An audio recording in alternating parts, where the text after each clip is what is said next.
मतदारसंघाची निवडणूक 26 जूनला होते. आपण बघतो या ठिकाणी मनसेच्या वतीने आम्ही पानसे या ठिकाणी निवडणूक रिंगणामध्ये होतो. आपल्या बरोबरचं काय सांगाल? दौरा करताय काय करते? कोकण पदवीधर मधनं महाराष्ट्र नवनिर्माण सेनेकडनं माझी उमेदवारी राजसाहेबांनी माननीय राजसाहेबांनी जाहीर केली. त्याचा मला विलक्षण आनंद आहे, आभारी आहे मी त्यांचा. आणि तुम्हाला माहिती आहे की एकदा आमचा पक्ष सगळा आदेशावर चालतो. एकदा आदेश दिला, विनाशर्त पाठिंबा दिला. आता तर माझी उमेदवारी पक्षांतर्गत अधिकृत उमेदवारी जाहीर केलेली.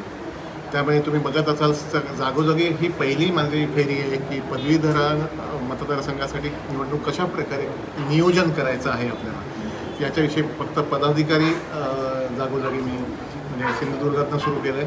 आजची माझी सातवी बैठक आहे 2 दिवसातली. आणि सगळ्यात उत्साह तुम्हाला दिसतो आहे. आणि यावेळेला महाराष्ट्र नवनिर्माण सेनेचा आमदार विधान परिषदेत जाणार. महायुतीकडून होते की स्वतंत्र होते? कारण आता पाहिलं तर निरंजन डावकरेंचं नाव असं समोर येते, तुमचे नाव समोर येते असं?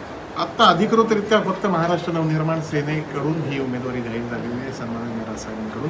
त्यामुळे मी आत्ता महाराष्ट्र नवनिर्माण सेनेचा उमेदवार आहे. आपण एकंदरीत भाजपचे का बड्या नेते सांगितलं आम्हाला फक्त डावकरेच माहिती, बाकी माहीत नाही.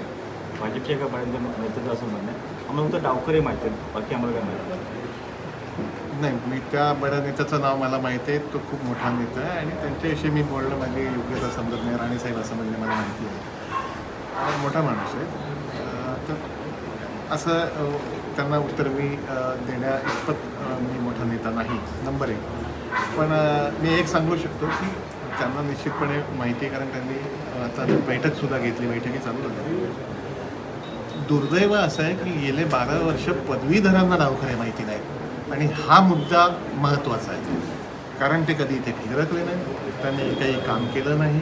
पदवीधरांकरता असलेलं एक काम म्हणजे मला एका तुमच्यामधल्या एका ज्येष्ठ पत्रकारांनी सांगितलं की अभिजित, तुम्ही एक काम करा, प्रत्येक मतदाराकडे जा, तुमची माणसं जातील, त्यांना एकच म्हणायला सांगा, तुम्हाला जर 12 वर्षात निरंजन डावखरे दिसले असतील कोकणात तर त्यांना मतदान करा. आपण जर पाहिलं तर कोकणामध्ये IT सेंटर जे आहे ते कुठे दिसून येत नाही. आपली जी मुलं आहेत ते पुणे, मुंबई या ठिकाणी जातात. काय केलं जातं? मी तुम्हाला सांगू का, इतका गदारोळ आहे. छोट्या छोट्या पदवीधर मतदारसंघ आहे ना. तुम्ही पदवीधर झाला, मी अगदी छोटी गोष्ट सांगू. एका मोठ्या पत्रकाराने मला इथे तुमच्या चिपळूणमध्ये मला हे लक्षात आणून दिलं की पदवीधर झाल्यानंतर कॉन्व्होकेशन सर्टिफिकेट लागतं आणि ते 1 वर्ष मुंबईला जाऊनसुद्धा मिळत नाही. मला एक सांगा की हे एवढं उपकेंद्र रत्नागिरीमध्ये असूनसुद्धा जर कॉन्व्होकेशन सर्टिफिकेट आणायला कोकणातल्या आपल्या त्या ग्रॅज्युएटला मुंबईचे फेरे 1 वर्ष घालावे लागत असतील तर डावखऱ्यांनी केलं काय? दुसरी महत्त्वाची गोष्ट, इथे संधीची उपलब्धता नाही याचं कारण प्रश्नच नीट समजून घेत नाही.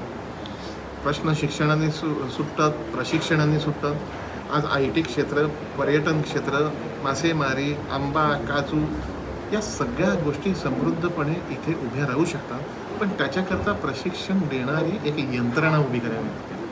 आणि मी अगदी 100% सांगतो की या पद्धतीचं नियोजन पुढचं 20 वर्ष बघून नियोजन जे केलेलं आहे ते आम्ही वचननामा, जाहीरनामा नाही, आमचा रोजगारनामा येईल पुढच्या आठवड्याभरात. तो रोजगारनामा तुम्ही वाचा. काय नेमकं असं त्याच्यामध्ये ठराविक अनेक गोष्टी आहेत. सर्वप्रथम एक महत्त्वाची गोष्ट म्हणजे की जे मत्स्य विद्यालय आहे ते विज्ञान विद्यापीठ व्हावं. इथे मुलांना मासेमारी शिकवली गेली पाहिजे, फिशिंग कल्चर शिकवलं पाहिजे. तुम्हाला गंमत सांगतो, मागच्या वर्षी कौशल्य विकासमधून 2 विषय गाळले गेले, फिश कल्चर आणि फिश प्रोसेसिंग. अहो, ते जर शिकले नाहीत तर त्याचं बॅचलर होणार कसं? कारण ते कंपल्सरी आहे. ते केल्याने 10% वाढतात. ते केल्यामुळे फिशरीजमधलं अद्ययावत तंत्रज्ञान मुलांना कळतं. तुम्ही तेच विषय जर काढून टाकले तर तुम्हाला काय कोणाच्या परप्रांतीयांच्या हातात द्यायचा आहे जो ऑलरेडी गेलेला आहे व्यवसाय. तुमच्या माध्यमातून मी हे सारखं ओरडून सांगतोय की कोकणातली मासेमारी ही साऊथ इंडियन्सच्या हातामध्ये गेलेली आहे. तुम्ही मोठमोठे ट्रॉलर्स बघा, तिथे उभे असलेल्या मासेमारांचे धंदे बर्बाद करून हे ट्रॉलर जेव्हा उभे राहतात ते सगळे केरळापासूनच्या लोकांचे आहेत, मल्टीनॅशनल त्यांच्या मोठमोठ्या कंपन्यांचे आहेत. आपल्या लोकांनी काय, आपल्या मुलांनी काय भांडी घासायची आहेत का? तुम्ही शिकवणारच नाही, तुम्ही असलेले विषय विद्यापीठातनं काढणार आणि मुलं उभी कशी राहणार. MPSC UPSCचा विषय आता ओरोसला मी केलं, आता माझा व्हिडिओ येईल उद्या आज व्हिडिओ येईल. MPSC UPSC याच्याकरता एकही प्रशिक्षण केंद्र नाही. IAS व्हायचं नाही. अहो, ज्या कोकणाने 8-8, 9-9 भारतरत्न दिले देशाला, एवढं बुद्धीचं समृद्धी असलेला प्रदेश आहे.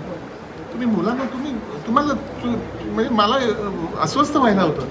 एक काम नाही तुम्ही करू शकत. मी त्या ओरोसच्या ठिकाणी तिकडे गेलो. DPDC मधून 2022 60 लाख रुपये पास केलेले आहेत. ते 60 लाख रुपये गेले कुठे? आणि एका खुर्च्या टेबल तुटलेल्या एका खोलीत ती पोरं बिचारी अभ्यास करतात. माझा व्हिडिओ आहे आणि मी जाऊन आलो त्यांच्याकडे. आज तिथे पाण्याची सोय नाही, पुस्तकांची सोय नाही. तुम्हाला काय करायचं आहे? कोकणातल्या माणसाला कोकणातनं बाहेर काढायचा डाव आहे का हा? आज दुर्दैवाने म्हणावं लागतं, कोकणातली मुलं इंजिनियर ग्रॅज्युएट झाली तर शहरांच्या वाटा पकडतात. IT सेक्टर इथे खूप मोठ्या प्रमाणावर उभं राहू शकतं. अद्ययावत तंत्रज्ञान करायला फार मोठं रॉकेट सायन्स लागत नाही, हजारो कोटी लागत नाही. छोट्या छोट्या सेंटर्समध्ये ही पोरं महिन्याला लाखो रुपये कमवतील. या सगळ्या गोष्टी पण कोणीतरी इनिशिएटिव्ह घेऊन घेणार.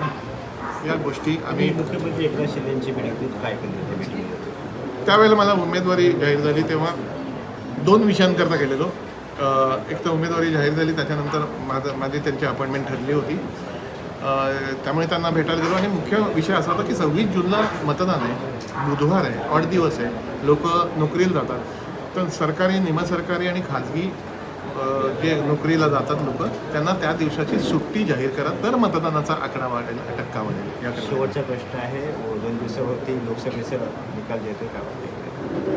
लोकसभेला जो निकाल येईल, महाराष्ट्रात पुरतं मी बोलतो, देशाचं नाही बोलत, जो निकाल येईल त्यामध्ये महाराष्ट्र नवनिर्माण सेनेचा वाटा हा खूप मोठा असेल. आणि तुम्ही अगदी मतदारसंघ 48मध्ये जिथे जिथे आम्ही मोठ्या प्रमाणात काम केलं आहे, ती मतं ही विनिंग मतं आहे. एक्झिट पोल सांगते की महाविकास आघाडीवर दिसते, म्हणजे आघाडी दिसते आणि महायुती खूप कमी दिसते. मला असं ज्योतिषासारखं सांगता येत नाही, पण जिथे जिथे आम्ही काम केलं त्या सीट्स येतील. म्हणजे मला खात्री आहे की सिंधुदुर्गामध्ये काय राहण्यासाठी हे होते म्हणजे बाजूचे आपल्याबरोबर कॅमेरामध्ये सायशिक्षण निसर्ग लोकशाही बोलतो. लोकशाही मराठी ऐका, पहा, जागरूक रहा.